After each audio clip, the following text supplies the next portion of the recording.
Hello everyone and welcome to a new Coach of Academy Lab Guide. I'm Corentin Guinez, driver for Swimmers 3, and today we are on the Portland circuit for the week 9 of the Sports Car Challenge by Falcon Tire. As you can see, we are using the Ford Mustang GT4. So yeah, as usual, at first we're gonna have a look at the hot lap and then we will head into the details about this track, which is quite short, but at the same time you have plenty of things to look around. So yeah, let's get started.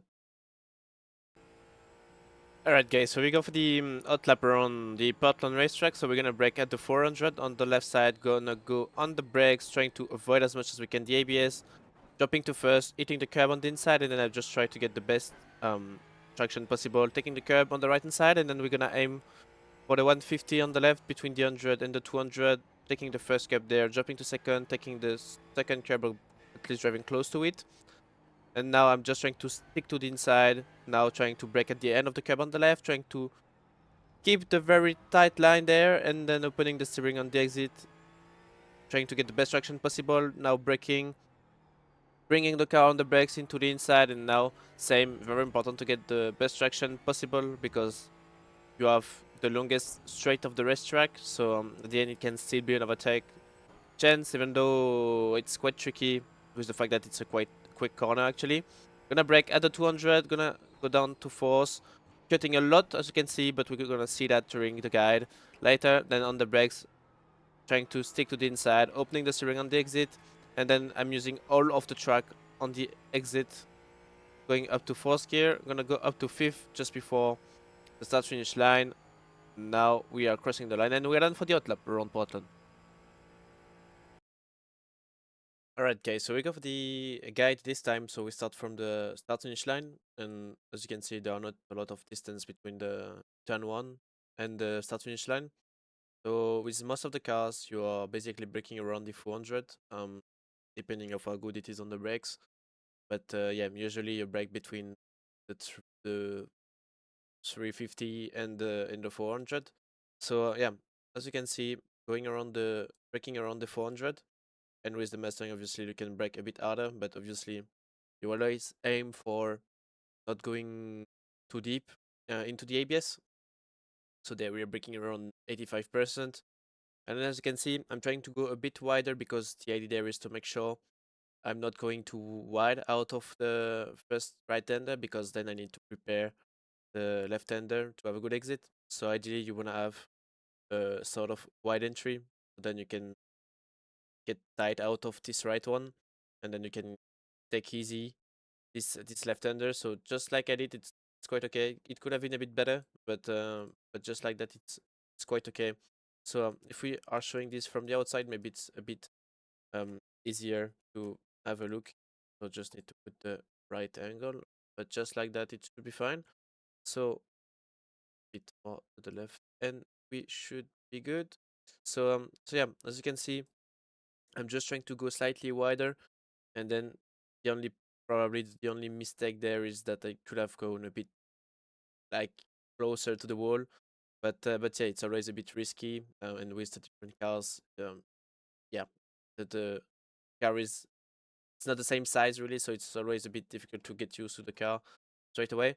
But yeah, I think apart from that, that's the way to go, is to like get tight go tight out of this right hander, then you can take this uh, left-hander easy and have a good exit. So yeah, just releasing the brakes, and then once I'm back off the curb, I can go back on the brakes. And as you can see there, the idea is to cut as much as you can, but without cutting too much, because the idea is not to put the left wheels back into the left side of the curbing, because then you drop the wheels and then you have to jump again over the curb. So just like that, as you can see, it just make one jump over the whole curb. So yeah, the idea is not to drop the left wheels back on the left inside of the curb, because then you will take the curb twice, and this means you're gonna have a bad exit. So ideally, that's what you want to make, just a single jump over the curb. Then once the car is back on the track, you can just throttle, and you don't need to lift again on the exit. That's what I mean. So yeah, then on the exit, just make sure you're not going too wide. The idea is to avoid running on the curb on the exit, so you have to be slightly patient, as you can see. and then once you are alongside the curb, you can just throttle in. Um, then just running on the curb, and now we are aiming for the technical part of the track. Pretty much, we are entering the slowest sector. If you take the all the corners before the back straight as a full sector. But yeah, we start with this first right hander. So for this one, we're gonna break near the 150. Pretty much, we're gonna break pretty much between the 100 and the 200. So if we are going on the far chase, I think I should be close. Yeah, I should be close to the 150. Maybe I'm breaking a bit closer to the 200, but from inside the car, it always looks like I'm breaking.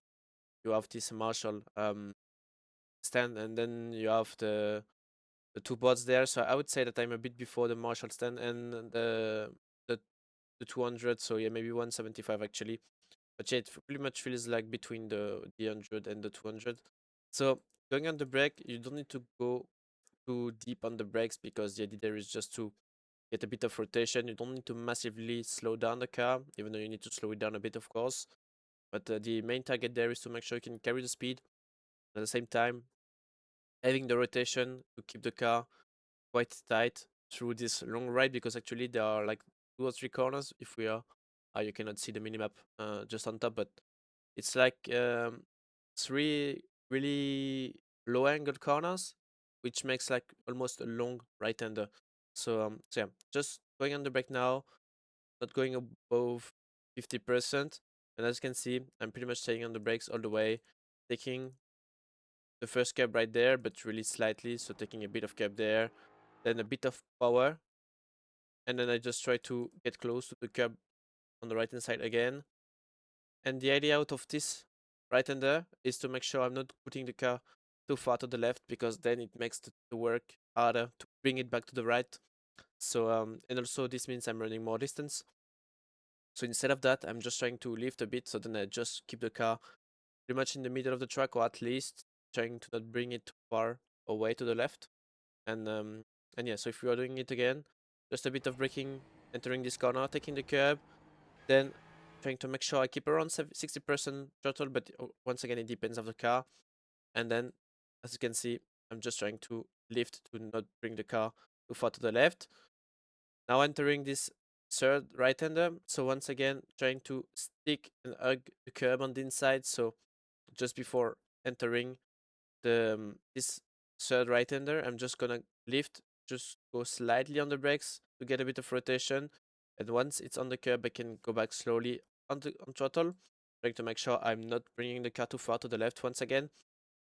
And as soon as I'm getting near the end of the curb, just right there, I'm just gonna go on the brake. Just need to go slightly on the brake. You need to be smooth going into this one because it's really easy to lose the rear if you are going or too fast or if you are being too aggressive. This feels a bit of camber. So yeah, it's really easy to have the rear stepping out going into this one. So you have to go easy on the brakes and you have to make sure you're not carrying too much speed as well. The idea there is to keep it easy on the entry because the exit is quite important. So yeah, just make sure you're not pushing too much going in. So braking at the beginning of at the end of the curb on the left, and then you just go easy on the brakes. Keeping second, trying to make sure you can use the curb on the inside, and as soon as you are getting near the end of the curb, you can slowly go back on power. But yeah, you have to make sure you make a good work on the way you are opening the steering and on power as well. As you can see, a bit of oversteer, but it's pretty much a Mustang thing, I would say. So yeah, quite typical with the Mustang. With the others, it should be more or less the same, to be fair. So yeah, the corner is not easy, so that's why it's very important at the end of the day to make sure you're not going too quick on the entry, because if you make the entry harder, then the exit is gonna be even worse. So yeah.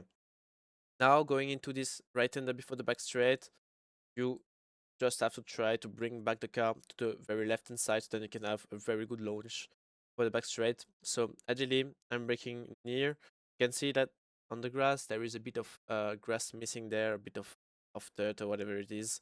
So yeah, I'm just trying to aim for that. It's a very small reference, but it's quite useful as you have like basically nothing on the left, or at least it's very far off the track.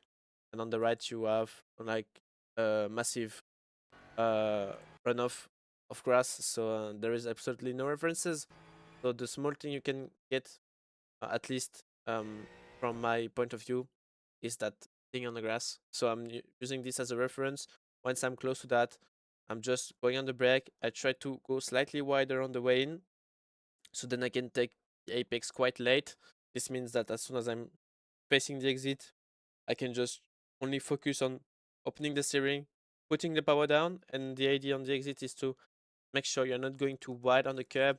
I'm not saying you cannot use the curb, but the idea is to make sure you are not running to the very edge of the curb and almost running on the, I don't know if you can call it, but yeah, the extra curb or whatever it is. If you are running basically the edge of the curb and more, you are starting to lose traction. If you keep using the flat part of the curbing, it's okay, but as soon as you're using more, you're losing traction. So yeah, as you can see from the outside, braking at my reference, which is right there, on the brakes, going slightly wide on the entry. Then I take the apex quite late, as you can see, that I can just open the steering and go on power. Now we have the back straight, so it gives us a bit of rest before entering the very last and fast sector of the track. It goes really quick actually, and you have to make sure you use as much track as you can. So for the braking, I'm just braking around the 200. That's the one reference I'm using. Yeah, I'm just going on the brakes as soon as I'm reaching the 200, sorry. And then the idea is to make sure you get as much as you can. So as you can see, you have to be quite greedy going into the first left-hander. Actually, I'm not sure what is the exact track limit because I don't think they're saying anything about it. But yeah, basically, I'm putting the right wheels close to the white line, and then the rest of the car, the left wheels are pretty much going on the grass. So I'm not sure what the track limit is, but I guess as soon as you cross the white line, it should be a track limit. So just like that, it's fine. But yeah, the most important is to make sure you get this right one right. But obviously, if you don't get this right one right, it's because you probably messed up a bit with the left one. So you have to make sure you're not driving too fast going into this left one, and at the same time you are having the right line, so then you can carry enough speed going into this right one, which really set up the entry of the last corner, which then also set up your launch for the start finish line straight. Which is a bit long as well. So yeah, that's very this left one is quite important because it pretty much set up the next two corners plus the straight after that. So yeah, just braking at the 200, then braking around 70%, launching the car onto the inside, keeping the right wheels alongside the white line, and then on the brakes, still on the brakes, and then I just go back on the brakes as soon as I'm arriving on the right hand side. So going back on the brakes, going a bit harder on the brakes while I'm between the two corners, and then as soon as I'm onto the curb, I just lift a bit of power out of the curbing to bring the car on the pit entry, so you can use a bit the pit entry. Basically, the right wheels are still on the right side of the pit entry, so I guess it might be the track limit as well. I don't know if you are putting the four wheels on the left, what it means. If it's not an unsafe pit entry because it's not a pit entry, but I guess it must be the pit entry of something or the runoff of something. So yeah, I'm not sure if you can really go like too far on the left, but yeah. Anyway, on the brakes, and then the idea is to make sure you slow it down enough, trying to take the curb on the inside, releasing the brakes with second gear, and then as soon as I'm on the curb, like right now, I'm on the curb. I just try to open the steering, and the idea on the exit is to make sure you can use all of the track. So basically, don't be shy of using the um, the um, the wall track on the exit. Like going close to the tire wall, it's all fine, I would say. So yeah, if we are having a look at the last sector from the outside, braking at the 200 on the brakes, releasing the brakes between the two, going back on the brakes, then using the pit entry or sort of pit entry. And once I'm on the curb there, pushing on power, trying to get close to the tire wall on the left. And now we are just stretching to the start finish line, put the fifth gear before the start finish line, and we are crossing the line for the guide around Portland. Alright guys, so we're done for today. That was the week 9 lap guide of the Sports Car Challenge by Falcon Tire together with the Mustang and the Portland racetrack. Don't forget to like and subscribe to the Coach Dev Academy channel and join the Discord server if you have any questions about all the work we are making. And I see you next week for the week 10. So yeah, have a good week of racing and I see you next week. See you next time. Bye bye.